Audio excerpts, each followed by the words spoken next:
Well, thank you, Cassandra. There are times when you're in public speaking when you have a bit of a kick in the googlies, to use the Australian vernacular. Cassandra said, well, now that I'm 37, as a 61-year-old, just on a point of clarification, I interviewed Christopher James, Mannix Bailey and Edmund Cooper, who co-founded the punk band The Saints. I interviewed them in 1977, and for those who are cynical, it was the first punk single in the world. And who says that? Well, Sir Bob Geldof says that punk was invented by a band in Brisbane, The Saints, a band in New York, The Ramones, and a band in London called the Sex Pistols. So more power to Australian entrepreneurs.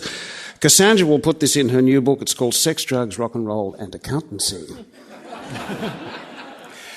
Now, ladies and gentlemen, we've got the luxury. We've got 25 and a bit minutes for Q&A, and someone is going to tell me about microphones. Thank you. The problem with capitalism is not the small entrepreneurs or the butcher, the baker, or the music entrepreneurs. The problem is corporate capitalism, which is the most effective destroyer of the world's environment, changing our climate beyond recognition, causing global warming with huge pollution, and is at a level that corporate capitalism really controls governments, particularly in the US, but to some extent in Australia. That's why we have a continuing pollution regardless scheme, not a carbon dioxide pollution reduction scheme. Oliver. Oliver, you might like to address that. Well, I knew... Is this microphone? Okay. I knew this was a dangerous ideas festival, so I've prepared for that.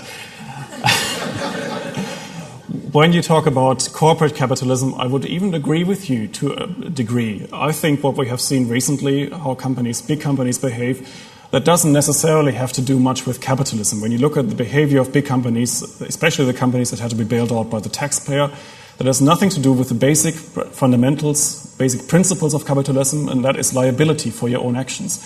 You can't just do what you like, enrich yourself in the process, and when everything goes wrong, call for the taxpayer to bail you out. That's the first thing. But when it comes to the environment, well, first of all, I don't really think that an emissions trading scheme is the best way forward, full stop, because the way it is currently designed by politicians of all parties is basically exempting the big polluters from the system. So actually what you're creating is not some ingenious system, but you're actually creating some barriers to trade. These are trade barriers under WTO rules, and I think that is one of the reasons why we shouldn't go forward with an ETS, but maybe we should just find a different solution. For example, a carbon tax, I think would be much better. I think you have to be careful. Not everything that is supposed to be capitalist actually is capitalist. Another question. There's one... Yes, madam, thank you. Do you have any thoughts on how capitalism has been so successful into seducing us to thinking that shopping is interesting and should take up every waking hour? Cassandra. Take a go at that. I'd start by saying that a lot of shopping's a really good idea because 200 million people in India and 300 million people in China over the last decade or so have been lifted out of poverty because they made crap that we went and bought, and that is fantastic. I'd also say that not everything that we buy is useless crap.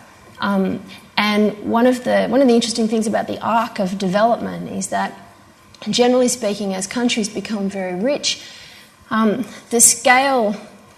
Small government tends to be better at the beginning. People grow faster, get richer quicker. Then as you become rich as a nation, you tend to grow a larger government because people start to be concerned about distribution. Quite properly so. We start to think, we've got quite a lot of money now. Why the hell isn't everybody going to school? And why aren't there nice parks and, medical research and other things?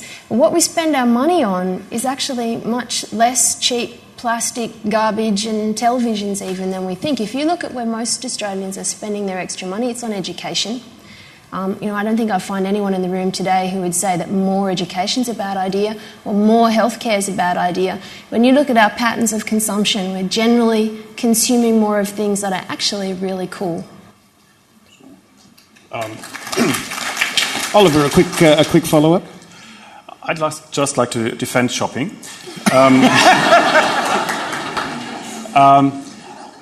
I've hit it really well so far, but some of you may have picked up I'm German.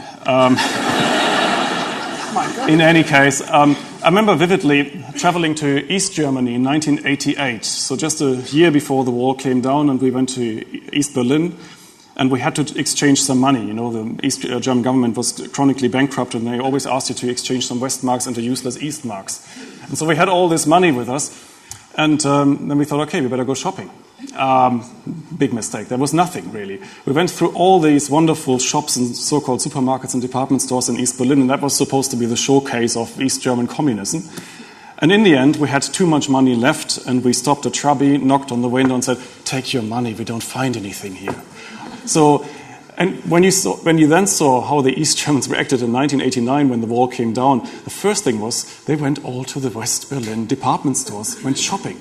So there must be something about shopping that people like, and I wouldn't exclude myself. And actually, if you say we spent too many hours shopping, I must say, I mean, I lived in London before you could shop 24 hours a day, and all the department stores closed down late at night, and I still find it quite relaxed, laid back here when major stores in Pitt Street Mall close down 5:30 on a usual working day. I don't think that's excessive, and as I said, I like shopping, and if I really want to do it afterwards, I can still do it on eBay. I think we have another question over here, please. Yeah, my question's kind of in two parts. Just remembering that this debate's about should people with flat-screen TVs stop whinging about capitalism. You were saying that capitalism is a system that best caters towards the bad things about humankind, so the fact that we're greedy, we're self-interested. I mean to sort of ask, do you think that then that should be something that we're stuck with? Is it wrong to aspire to be the ideal man? Is it wrong to aspire to overcome greed? Or should we simply harness greed to the best of our ability? And I suppose the second part of that question is, it's an obvious solution that we should criticise capitalism and that we should at least be critical of it. But should it just be the people who are poor and who are disadvantaged by capitalism and by corporate capitalism who do that? Or isn't it a better thing when people who do have flat-screen TVs and who are the middle of the road, who are middle class, should actually question the system? Isn't it more effective when someone who's benefited from it can actually criticise it as well?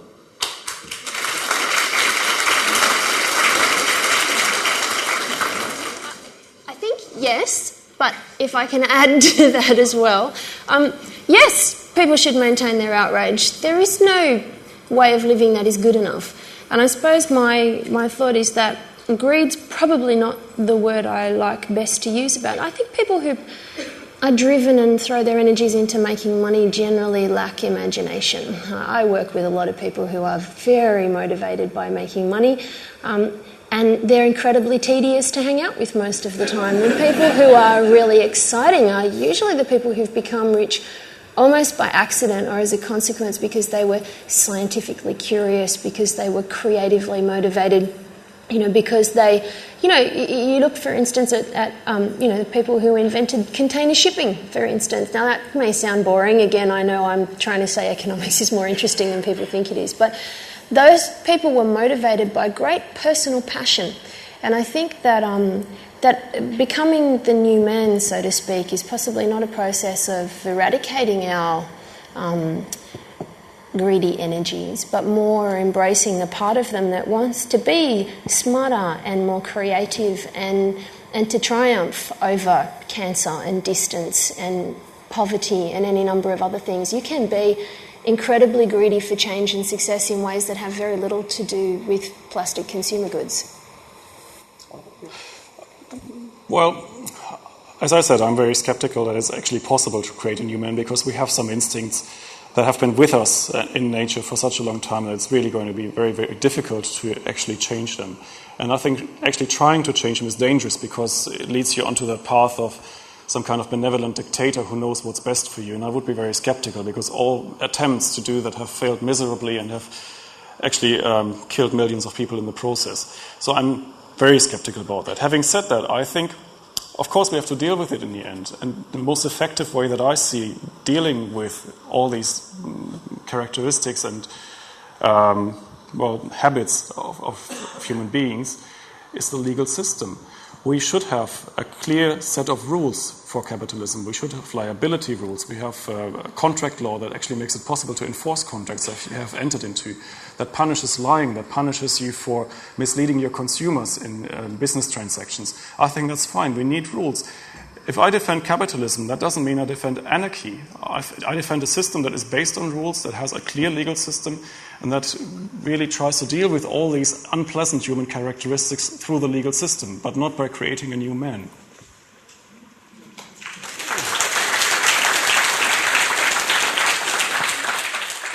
I come from Balmain and I love soy lattes. I found myself agreeing with almost everything that was said, and I was a bit surprised because I'm an anti-capitalist. But then I thought, actually, almost nothing was said about capitalism. A lot was said about effectively society improving, which improved a lot mainly by technological change, if you ask me. Nothing was said about how capital was organised at all, but a lot was said about free markets. Well, I'm in favour of free markets. I'm in favour of technological change. I'm in favour of health and education. What I'm not in favour of is capitalism. It's intrinsically evil to take other people's labour and make yourself rich. And actually, richness is evil too.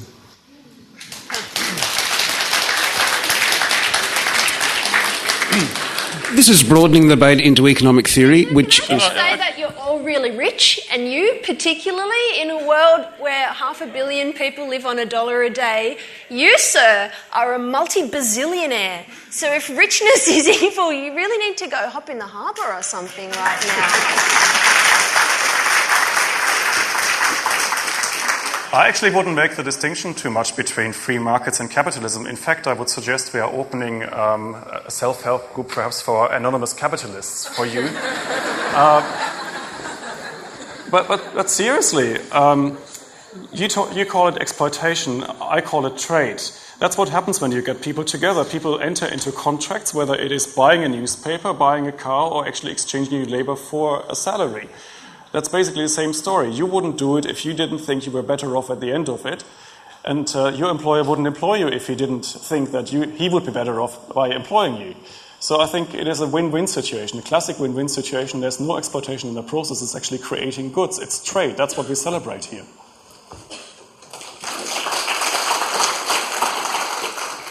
This is not a political comment. I notice all the questions are coming from stage right. If you do want to ask a question, if you could just let the microphone man know, and if you move to the aisle, we can get you next time, sir. Thank you. There's a question over here now.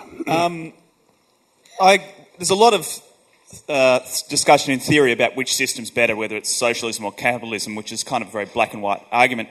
But I think maybe what the collapse of communism in '89 and the latest collapse or the crisis in capitalism here is less to do with the systems themselves, but with the concentration of any system in giving power to elites and it being not subject to checks and balances. And I think that's why, look, I myself am preferential to capitalism, and sort of, that's, I think, the system that we should continue to embrace. But on the other hand, I think if you take any amount of power and put it into any system, and elites in, whether it be communism or capitalism, the natural conclusion is for greed to push people to those extremes where crises happen. And,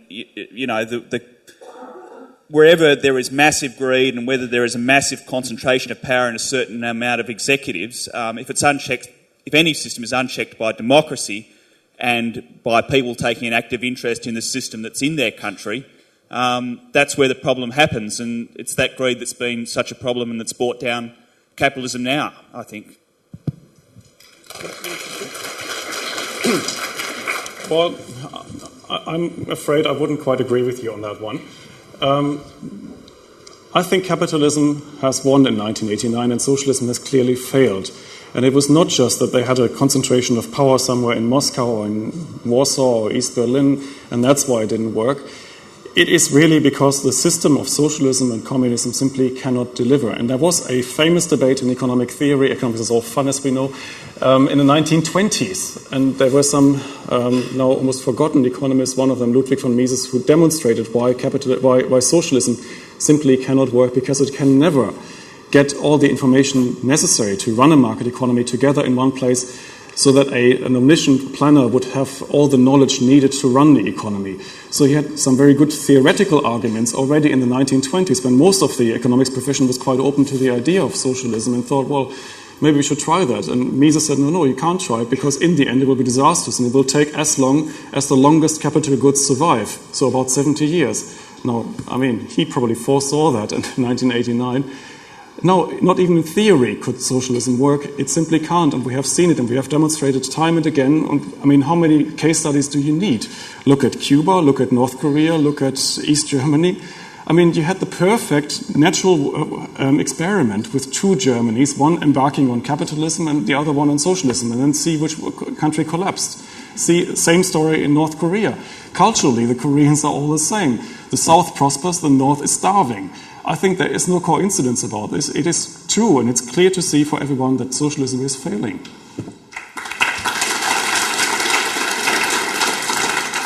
A question from the front left, which is good. Here we go. I think there's a whole body of evidence that the advertising industry does try, in terms of trying to manufacture demand that previously doesn't exist.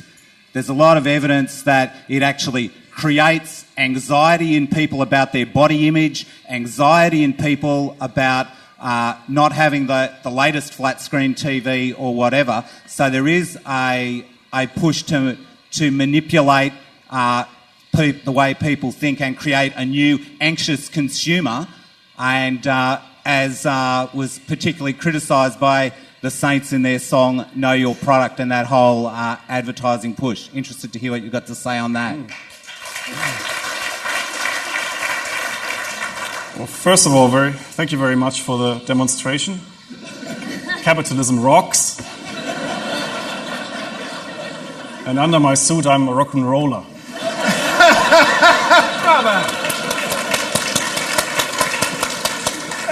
So that's all fine. About the advertising bit, well, I actually wrote my PhD thesis on the economics of advertising. What a coincidence. And I came to the conclusion in my thesis, actually, that no, we are all afraid of advertising. We think it really creates some demands that haven't been there before, and we are all kind of, it's like a kind of a remote control for, like the hapless consumer who really listens to Madison Avenue. And I think it's not true, because believe it or not, most people are not that dumb. And most people really think when they make purchases. And what advertising... No, I'm not sure about you, but sorry. But hang on. I think what advertising really does is it alerts you to products that you may not know yet, which may do a good job for you. I'm not talking about Botox here.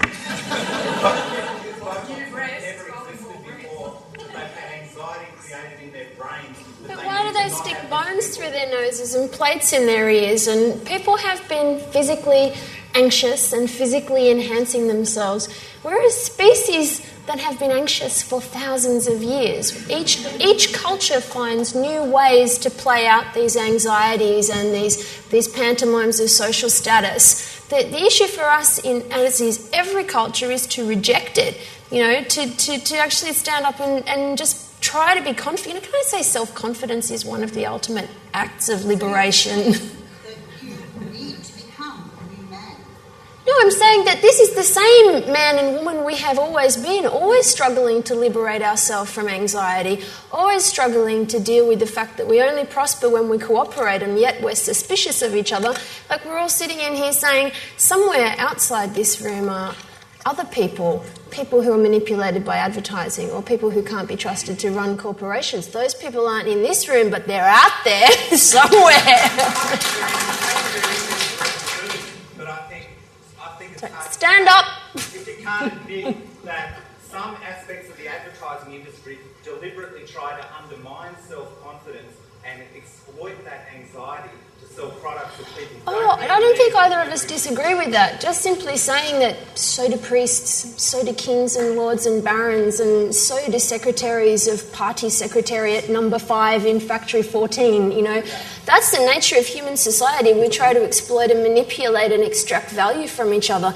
One of the things I guess that Oliver and I agree on is that, back to your point, nice young man over there, human beings, in whatever society we build, whether it's a corporation or a government or a system of management, try to dominate each other. And we all must resist being bossed around by a small group of idiots. And one of the reasons that we are passionate about, I want to call it free market economics. I don't really like the C word either particularly, but I'm passionate about free market economics because it goes hand in hand with democracy eventually in most places, and that is the surest way to stop people bossing me around is democracy. You need advertising, you need persuasion. Before there was punk rock, nobody actually knew about it, so people needed to be introduced to the idea that punk rock was a great liberating movement, right? So that was advertising by another name.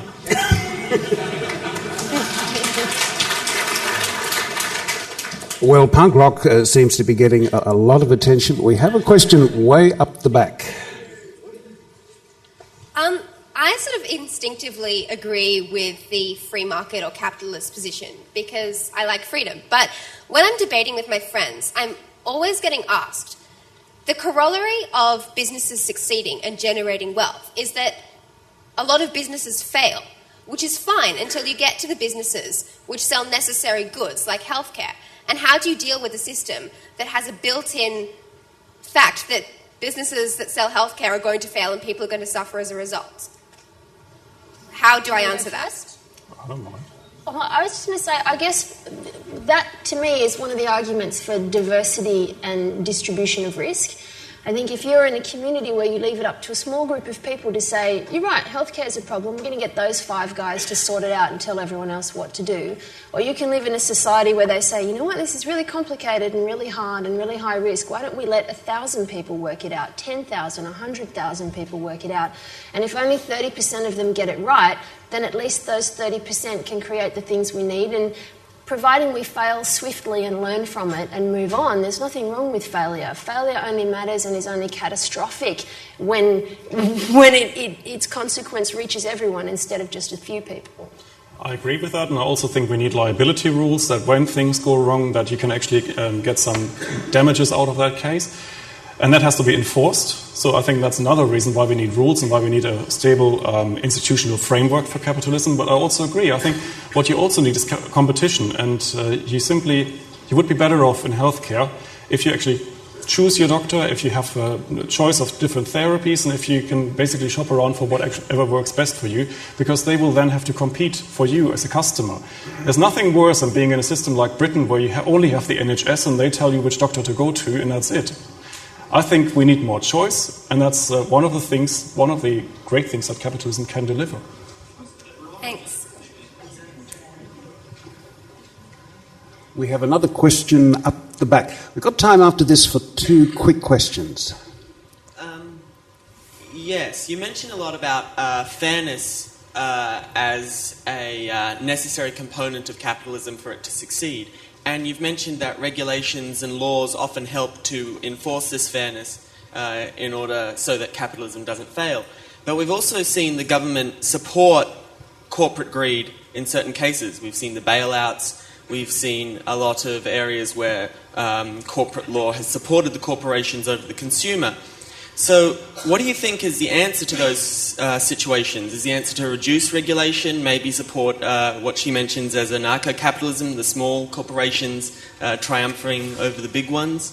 Perhaps I'm interested in your views. I don't believe in anarcho-capitalism. I don't believe in anarchy. But I would generally like the government to stay out of corporate affairs.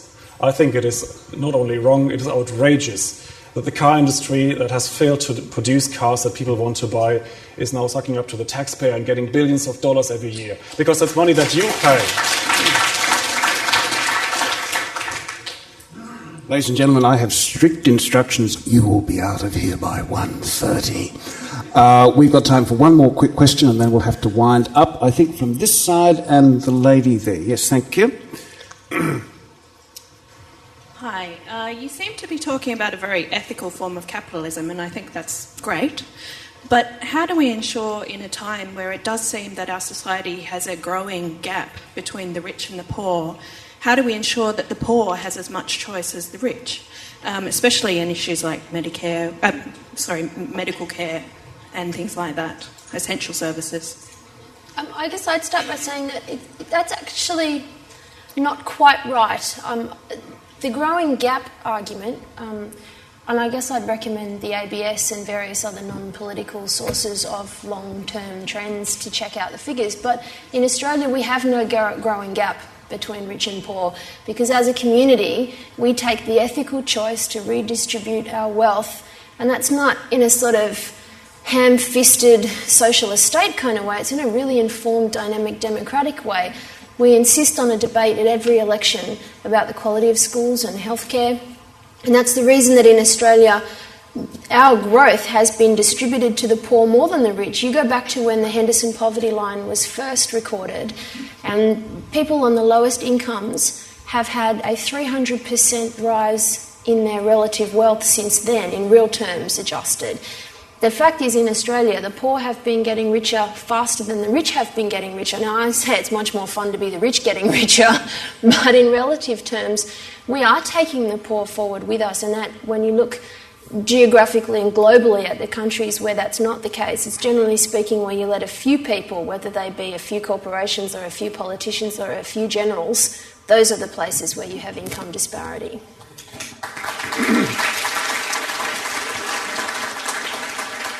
Ladies and gentlemen, this debate's not over, but we're out of time. I just draw to your attention at 2:45 in the concert hall, there's an IQ debate. Following on from a debate about capitalism, says democracy is not for everyone. So you might be interested in that. But for now, could you please thank our speakers, Cassandra Wilkinson and Oliver Hartwich.